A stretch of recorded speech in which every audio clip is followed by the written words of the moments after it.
많은 분들께서 냉장고에 밥을 넣었다가 다시 녹여서 드시거나 또는 냉동실에 밥을 넣었다가 전자레인지로 데펴 드시면 혈당 스파이크가 생기지 않을 것으로 생각하시지만, 사실 이렇게 온도 변화를 주는 것만으로는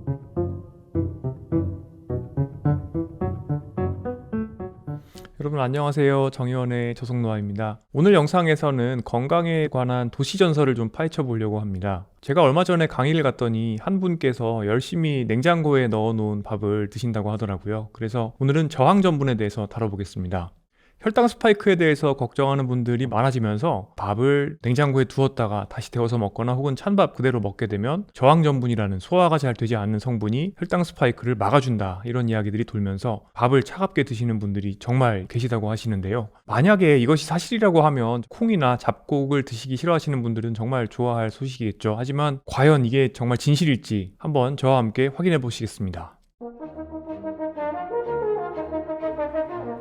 먼저 저항전분이라는 것은 여러 물리적인 또는 화학적인 특질 때문에 소화가 잘 안 되는 전분을 의미를 합니다. 크게 네 가지가 있습니다. RS1부터 RS4까지가 있고요. RS1은 잡곡의 겨 같은 물리적인 조직 때문에 소화효소가 쉽게 닿지 못해서 전분이 잘 분해되지 못하는 상황을 의미를 합니다. RS2는요, 생감자나 일부 콩 같은 경우에 불지 않아서 전문 용어로는 호화가 되지 않았다고 하는데요. 그 때문에 소화효소가 닿기 어려워서 소화가 어려운 전분을 의미합니다. RS3는요, 열 처리와 같은 식품 가공의 과정 후에 전분 구조가 물리적으로 변화되는 것을 의미를 하게 되겠고요. RS4는 화학적으로 구조가 변화된 변성 전분을 의미합니다. 이 중에서 밥을 차게 만들면은 생성된다는 전분은 RS2에 해당할 것입니다. 온도의 변화에 의해서 불지 않은 상태가 되기 때문에 소화효소가 닿지 못하는 것이 되니까요. 이런 저항 전분에 대해서 실제로 연구들이 좀 진행되었는데요. 2015년에 아시아 퍼시픽 저널 오브 클리니컬 뉴트리션이라는 잡지에 나온 논문이 있습니다. 이 논문에서는 실제로 밥을 식혔을 때 저항 전분이 생기는지, 얼만큼이 생기는지와 이를 실제로 복용하였을 때 얼만큼 혈당이 오르는지를 분석하였습니다. 뜨거운 밥과 10시간 동안 실온에서 식힌 밥과 냉장을 24시간 동안 한 밥, 이렇게 세 가지 조건에서 전분의 함량을 확인하였습니다.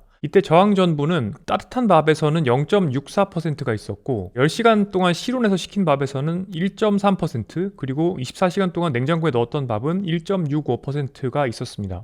이 정도의 차이를 가지고 언론에서는 식힌 밥에서는 저항 전분이 큰 폭으로 증가된다, 이렇게 얘기를 하는 경우를 보았는데, 맞습니다. 사실 퍼센트로 놓고 보았을 때는 큰 폭의 증가이긴 합니다. 예를 들어서 10시간 동안 실온에 식힌 밥은 따뜻한 밥의 거의 2배에 해당하는 저항 전분을 가지게 됐으니까요. 하지만 이것을 양으로 놓고 보았을 때는 사실은 밥에다가 깻잎 한 장 정도를 뿌려서 비벼 먹는 정도의 차이라고 할 수 있을 겁니다. 그람 단위로 보게 되면 정말 1g 미만의 차이가 되거든요. 이와 같은 조건들의 밥을 15명의 건강한 성인에게 드시도록 하였고요. 그림 1번을 보시면 양군에서 모두 다 혈당 상승이 존재하는데, 찬밥을 먹은 경우에는 45분, 60분에서의 혈당 상승이 덜한 것을 볼 수가 있겠고, 이 밑에 면적을 다 더해서, 그러니까 베이스라인보다 혈당이 오른 정도를 다 면적으로 계산을 해서 통계 검증을 하였을 때 아주 아슬아슬하게 통계적으로 유의성이 보였다는 거죠. 근데 우리가 혈당 스파이크를 얘기할 때는 흔히 이제 피크치를 보기 때문에 결국에 30분의 이제 피크치를 놓고 보면 양군에 거의 차이가 없었다, 이렇게 볼 수도 있겠습니다. 그런데 이후에 이제 후속 연구들이 나오게 됩니다. 미국 임상영양학회지 아메리칸 저널 오브 클리니컬 뉴트리션에 나온 연구이고요. 이 연구에서는 건강 피험자를 모아서 사람 침 속에 있는 아밀라제의 활성도와 밥에 짓는 조건, 볶음밥과 맨밥,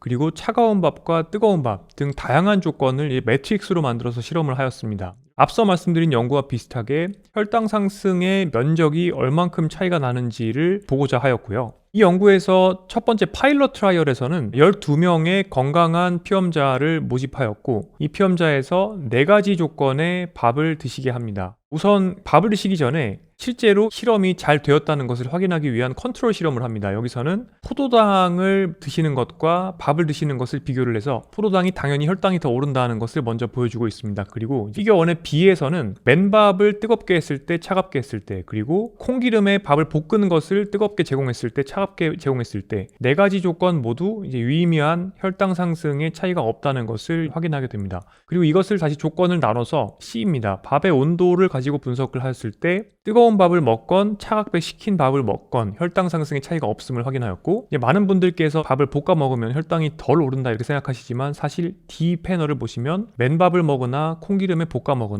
역시나 혈당 상승의 차이는 없었습니다. 실제로 혈당이 오른 정도를 면적으로 다 계산하였을 때 대부분의 조건에서 포도당을 먹는 것보다 밥을 먹는 것은 혈당 상승 정도가 낮았지만 밥 안에서는 조건을 아무리 바꿔도 통계적 의미가 없다는 것을 확인할 수 있었습니다. 자, 이 연구진들은 이제 메인 실험으로 들어가게 되는데요. 여기서도 포도당을 먹는 것, 그리고 포도당과 락툴로스라는 일종의 변비약 같은 건데요. 이것은 또 다른 실험을 하기 위해서 사용을 했었고요. 그 다음에 뜨거운 밥 HR 그룹이 있고 콜드 라이스 차가운 밥에서 CR 그룹이 있습니다. 이렇게 네 가지 그룹에서 실제로 혈당을 얼마나 올리는지를 분석하게 됩니다. 이렇게 실험을 하였을 때 포도당군과 밥군의 혈당 상승은 당연히 차이가 났지만 역시나 뜨거운 밥과 차가운 밥 양군에서는 통계적으로 유의미하게 지속적으로 혈당 상승의 곡선에서의 차이점이 관찰되지 않았습니다. 그리고 이런 것은 사람의 침 아밀레이즈의 활성도와도 상관이 없음이 확인되었습니다. 그래서 저자들은 다시 파일럿 실험과 메인 실험을 각각 분석하여서 실제 온도에 따른 차이, 밥의 조건, 그러니까 볶음밥이냐 맨밥이냐, 그리고 사람의 침 아밀레이즈의 특성,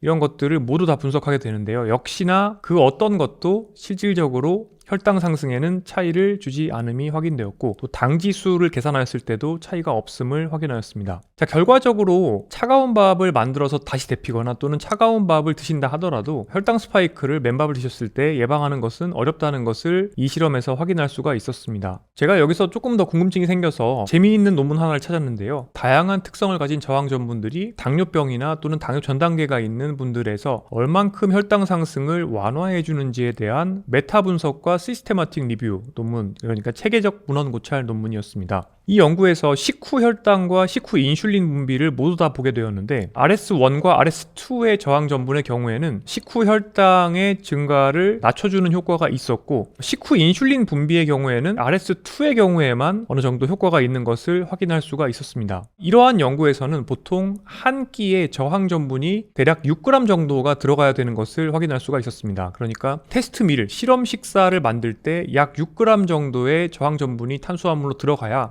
유의미하게 혈당 상승을 줄여줄 수 있다는 것인데요. 그러면 앞서서 제가 말씀드렸던 2015년 논문에서 0.6g의 저항 전분, 원래 뜨거운 밥에 있었던 저항 전분이 찬밥으로 만든다고 해서 1.3g 내지는 1.9g이 된다고 해봐야 1g 정도의 저항 전분의 증가는 별다른 효과가 없을 것이라는 점을 시사합니다. 자, 그렇다면 실제로 우리가 밥을 바꾸거나 혹은 약을 먹어서 혈당 스파이크를 유의미하게 억제하려면 어떻게 해야 될까요? 사실은 이미 당뇨약으로 쓰고 있는 알파 글루코시다제 억제제라는 종류의 약이 있습니다. 대표적으로 아카보스 또는 보글리보스라는 성분이 있고 이 약은 실제로 알파 글루코시다제라는 효소를 억제하게 됩니다. 그래서 이당류가 단당류로 분해되는 과정을 억제하게 되고 특히 아카보스라는 약은 녹말이 엿당으로 분해되는 즉 아밀라제 활성도도 억제하게 됩니다. 그래서 실제 임상 연구를 해보게 되면 이 아카보스가 보글리보스보다 조금 더 성능이 좋은 것으로 알려져 있습니다. 물론 그렇기 때문에 복부 팽만이나 방귀 같은 부작용도 조금 더 심한 것은 사실입니다. 이 정도의 약을 사용하시게 되면 주로 녹말 성분을 많이 먹는 동양인에서는 헤모글로빈 A1C, 당화혈색소가 1%포인트 이상도 떨어질 수 있다는 것이 알려져 있고 혈당 스파이크로 봤을 때는 최대 30mg/dL 정도의 혈당까지도 떨어질 수 있다는 것을 시사하게 되겠는데요. 이 말인즉슨 소량의 저항 전분으로는 택도 없고 지속적으로 당뇨약으로 쓸 만큼의 효과를 보려면 또는 당뇨 전 단계가 당뇨로 진행하는 것을 예방하는 약으로 사용할 정도가 되려면 적극적으로 효소를 억제하는 정도의 약 정도는 되어야지 의미가 있다는 것을 우리가 생각을 해볼 수 있습니다.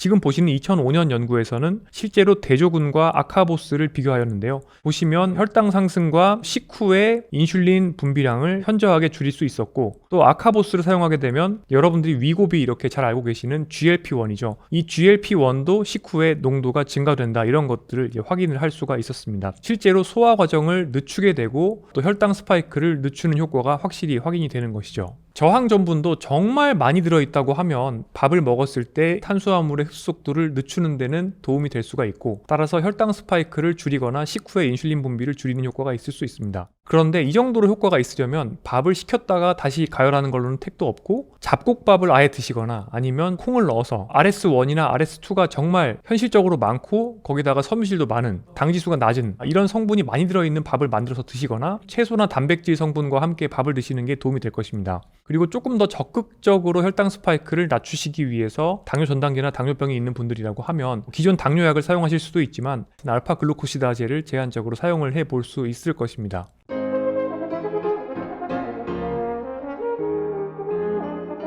최종 결론입니다. 많은 분들께서 냉장고에 밥을 넣었다가 다시 녹여서 드시거나 또는 냉동실에 밥을 넣었다가 전자레인지로 데펴 드시면 저항 전분 덕에 혈당 스파이크가 생기지 않을 것으로 생각하시지만, 사실 이렇게 온도 변화를 주는 것만으로는 혈당 상승을 억제하기는 어렵겠다입니다. 그렇기 때문에 굳이 찬밥 드시면서 고생하지 마시고 따뜻하게 갓 지은 맛있는 밥 드셔도 될 것 같습니다. 오늘 제가 준비한 내용은 여기까지입니다. 감사합니다.